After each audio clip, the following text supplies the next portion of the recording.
जैसे मैम एक सबसे अगर एट द एंड और हम अगर किसी फिलोसोफर को भी सुने, जैसे आई हैव ऑलवेज मतलब मुझे पसंद है कृष्णमूर्ति जी को सुनना. I really like the way he answers his rationality and बहुत मजा आता है. तो अगर हम कोर में जाने की कोशिश करें, इट इज ऑल अबाउट, मतलब it I think it ends with love. प्यार होना चाहिए और सब इसी पे आई थिंक बात भी करते हैं.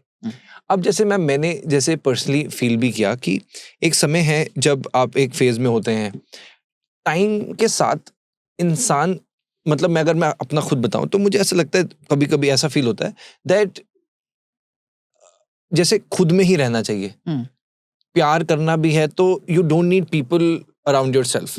खुद से प्यार करो, जैसे कुछ नया सीखो और आगे बढ़ो. तो फिर जो दूसरा काउंटर पार्ट आता है कि फिर लोग भी हैं, भगवान ने बनाए हैं, तो फिर जैसे प्यार फिर आगे बढ़ेगा कैसे? Because you've talked a lot about twin flame. So if you could make me understand this entire thing. Of the twin flame? Yeah, and this जो मैंने आपको रेफरेंस दिया उससे थोड़ा सा शुरू करके. Okay. तो मुझे ऐसा लगता है, पहले मैं आपको ट्विन फ्लेम बताती हूँ ताकि हम उसे एंड कर सकें. Sure. ट्विन फ्लेम्स एक आत्मा के दो पार्ट्स होते हैं. मैं बता नहीं सकती मुझे कितने लोगों ने बोला है ट्विन फ्लेम पे एक और पॉडकास्ट बनाने के लिए. ट्विन फ्लेम्स पेन के थ्रू अवेकन करते हैं. वैसे तो सब कुछ ही पेन के थ्रू अवेकन करता है, पर ट्विन फ्लेम्स की जो पेन होती है वो इतनी इंटेंस होती है राघव कि आप, मतलब एक इंसान की लास्ट लिमिट को भी वो पार कर देती है. Some people are continuously in pain till the last breath. और होता क्या है कि एक ही आत्मा सोचती है कि मैं अपने आप को 2 हिस्सों में डिवाइड करूं और हम दोनों मिलके ये लेसन सीखेंगे लाइफ के. तो आप ट्विन्स हो, आप एक दूसरे के मिरर्स हो, आप एक दूसरे से बिल्कुल सिमिलर हो, तो आपको एक दूसरे की समझ इतनी जोर से आएगी और आपको इतना कनेक्टेड फील होगा उस इंसान से कि एनी काइंड ऑफ सेपरेशन, कि अगर वो बॉम्बे तक भी गया तो आपको लगेगा कि मुझे सांस नहीं आ रही. अब ऐसे में एक चेजर होता है और एक रनर होता है. और जो चेजर होता है वो बहुत दुख में रह जाता है. जो रनर होता है वो भी दुख में होता है, लेकिन उसको रिस्पॉन्सिबिलिटी नहीं लेनी होती.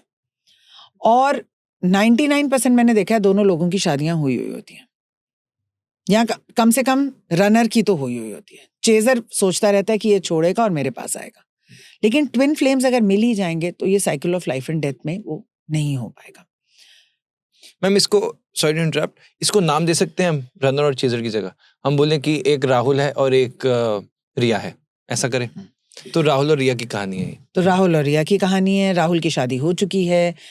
रिया से नहीं हुई? नहीं, राहुल की शादी किसी और से हो चुकी है. अब राहुल और रिया पहली बार मिले एक ऑर्गेनाइजेशन में, वो काम करते थे और उनके बीच में एक ऐसा कनेक्शन बन गया कि उनको भी समझ नहीं आया. राहुल ने इसलिए नहीं बोला क्योंकि वो शादीशुदा था, रिया ने इसलिए नहीं बोला क्योंकि वो शादीशुदा था. तो वो कनेक्शन बढ़ता ही गया. उस कनेक्शन के अच्छे पार्ट्स ये थे कि वो काम जब करते थे तो काम बहुत जल्दी खत्म हो जाता था, बहुत सारे नए आइडियाज आ जाते थे क्योंकि वो एक दूसरे का माइंड पढ़ सकते थे. धीरे धीरे प्रॉब्लम यहाँ आने लग गई कि इंटेंस कनेक्शन की वजह से उनको एक ही टीम पे डाला जाने लग गया कि ये विनिंग टीम है हमारी, इसमें ये 2 लोग एक से कनेक्टेड हैं. फिजिकल प्रॉक्सिमिटी हो गई. अब फिजिकल प्रॉक्सिमिटी पे वो फीलिंग्स और बढ़ने लग गई. वो फीलिंग्स कभी कभी पैनिक अटैक जैसा फील कराती थी. तो मैंने खुद देखा है, मेरी टीम में 2 लोग थे, एक बंदे को फटाफट बाहर भागना पड़ जाता था, स्वेटिंग शुरू हो जाती थी. वो उनके साथ अनकंफर्टेबल भी होते हैं और उनके बिना और भी अनकंफर्टेबल होते हैं. तो कंफर्ट कहीं नहीं है, एक जगह डिस्कम्फर्ट है, एक जगह ज्यादा डिस्कम्फर्ट है. और ये जर्नी चलती रही. एक दिन फाइनली किसी ने एक को दूसरे को अपनी फीलिंग्स बताई, दूसरे ने भी बताई, लेकिन मेरे पास 50% केसेस आए जहां पे लोगों ने नहीं बताई और वहां से शुरू हुआ. अब राघव की अपनी राहुल की अपनी रिस्पॉन्सिबिलिटीज हैं और वो नहीं कर सकता. उसका अपनी वाइफ के साथ रहना उतना ही टॉर्चरस है जितना रिया के बिना रहना है. अब इस बीच में एक थर्ड पर्सन भी है जो वाइफ है, जिनका भी इनके साथ पिछले जन्म का कॉन्ट्रैक्ट है. अच्छा, उनके साथ, दोनों के साथ है. और वो भी सफर कर रही है. बहुत टाइम्स ये जो लेडी होगी, जो उसकी वाइफ होगी, उसने पिछले जन्मों में इनको जबरदस्ती अलग किया होगा. तो इस जन्म में अभी अलग हैं, बट उसको राहुल की फिजिकल प्रेजेंस ही मिल सकती है सोल प्रेजेंस और इमोशनल प्रेजेंस नहीं मिल सकती। तो इनके घर में अब डिस्प्यूट्स हैं, अगर बच्चे हैं तो बच्चे भी सफर कर रहे हैं। ये चाहता नहीं है कि ये सफर करें, ये चाहता है कि ये एंड कर दे, ये भी चाहती है कि एंड कर दे। तो ये लोग कहते हैं कि अब हम बात भी नहीं करेंगे। एक इंसान नौकरी छोड़ देता है, शायद कभी कभी कंट्री भी छोड़ देता है। अब रिया दूसरी कंट्री में चली गई, वो इंडिया वापस आ गई और राहुल यूके में ही रह गया। ये दोनों अब बात नहीं कर रहे। अब जब ये बात नहीं कर रहे, एक इंसान डिप्रेशन में चला गया, एक इंसान अल्कोहल में चला गया, और रिया ने सोचा कि ठीक है फिर मैं मल्टीपल पार्टनर्स करती हूँ, मैं भी शादी कर लेती हूँ। शादी नहीं कर पा रही है, मल्टीपल पार्टनर्स हैं उसके।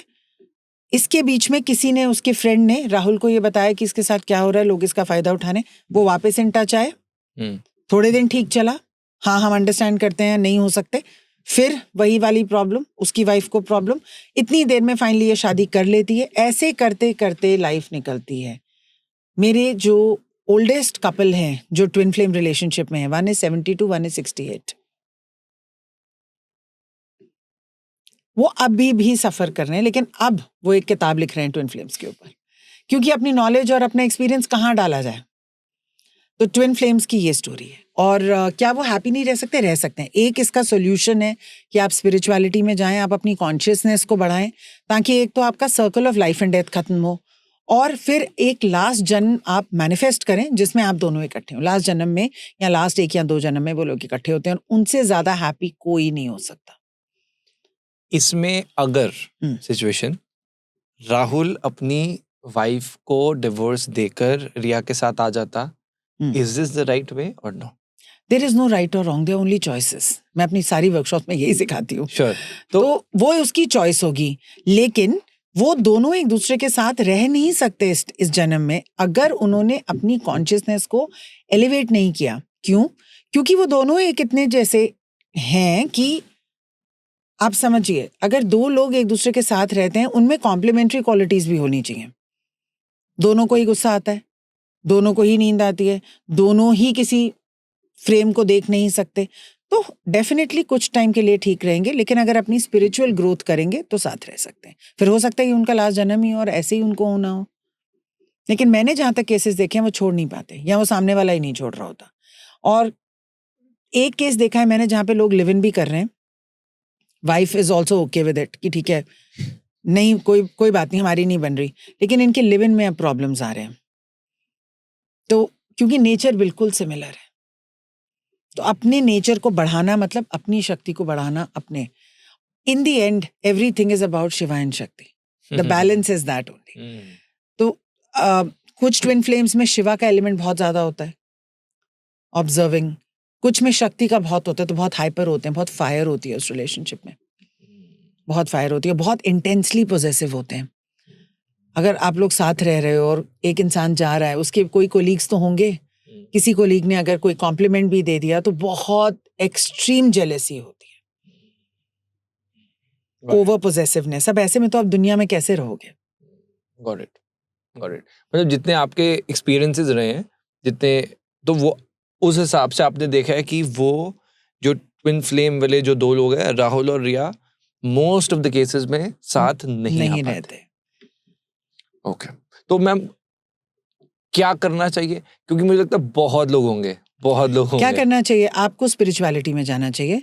आप मेडिटेशन करें, अपने चक्रास को ओपन करें, आप अवेयरनेस बढ़ाएं, आप अपने हार्ट चक्र को सबसे पहले खोलें। It's so difficult. And that is the last thing anyone wants to do.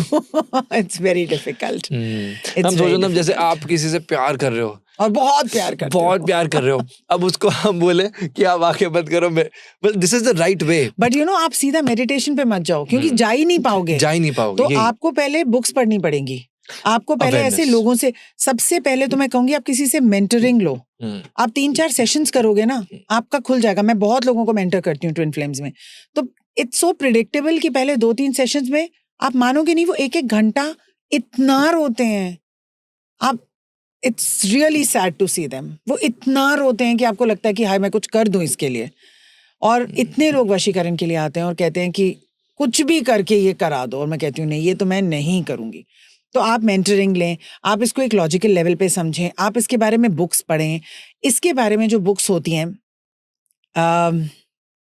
एक मैं कहूँगी इसमें एक इम्पॉर्टेंट टॉपिक होता है कोडिपेंडेंसी का। को डिपेंडेंसी के ऊपर आप बुक्स पढ़ें. अगर आपको बुक्स नहीं पढ़नी अच्छी लगती तो इस पे किंडल बुक्स भी हैं, 10-10 पेज की है सिर्फ. It's like a recovery plan, like a recovery plan. तो I think this will help. तो मेडिटेशन से आप पोटेंशियली कह रहे हैं कि हम उस कॉन्शियस स्टेट में आए और ये जहाँ पे बोले हम अपने शिवा और शक्ति को बैलेंस करें. राइट. मतलब अगर मैं बेसिक्स से समझूं, राहुल अंदर ही कह रहा है कि अब मैं समझ चुका हूँ रिया मेरी ट्विन फ्लेम है, पर इस जन्म में नहीं, पर अगले जन्म में हम साथ हो. नहीं, वो ये कह सकता है कि रिया तुम भी अपनी कॉन्शियसनेस बढ़ाओ, मैं भी बढ़ाऊं, ताकि जो हमारे आसपास के लोग हैं अगर वो हमें छोड़ना चाहें तो उनके लिए भी इजी हो, हमारे लिए भी इजी हो, और हमारा रिलेशनशिप टॉक्सिक होने की जगह इतना ओपन हो कि हर चीज फिजिकल प्रॉक्सिमिटी नहीं होती. We can still be in love without staying with each other. That is one possibility. Second क्या है कि हम ये छोड़ के साथ में रहें, साथ में एक लाइफ बनाएं और वो भी लाइफ खुश हो. एंड में क्या है कि आप उससे खुश होने चाहिए, आपको दुख ना हो उसकी वजह से. वो फीलिंग आपको एक इंसान की प्रेजेंस नहीं दे सकती. वो फीलिंग आपके अंदर का बैलेंस, शिवा और शक्ति का बैलेंस दे सकता है. तो आप वो फीलिंग किसी के साथ, सपोज 2 लोगों की, राहुल और रिया साथ नहीं रह रहे, एक इंडिया में है, एक यूके में, लेकिन राहुल और रिया एक दूसरे से इतना प्यार और इतना कनेक्टेड फील कर सकते हैं और उनके आसपास वाले लोग भी खुश रह सकते हैं. This state is internal. किसी के साथ रहना आपके प्यार को कल्मिनेट नहीं करता, और किसी के साथ रहना किसी प्यार का आंसर नहीं है. Look at Radha and Krishna. I always give this example. Krishna को पा तो बहुत लोगों ने लिया था, लेकिन इंटरनली तो सिर्फ राधा ने पाया था. तो किसी की बॉडी होना doesn't mean उस इंसान को पाना. You can have a body sleeping next to you. It doesn't mean anything. This is so deep. But it doesn't mean anything. That's a fact. So would you rather have a body but not the soul, or would you rather have the soul may not be the body? ये choice हर इंसान की है. ये हम line सब coat करेंगे comments में. I am telling you this. I hope so.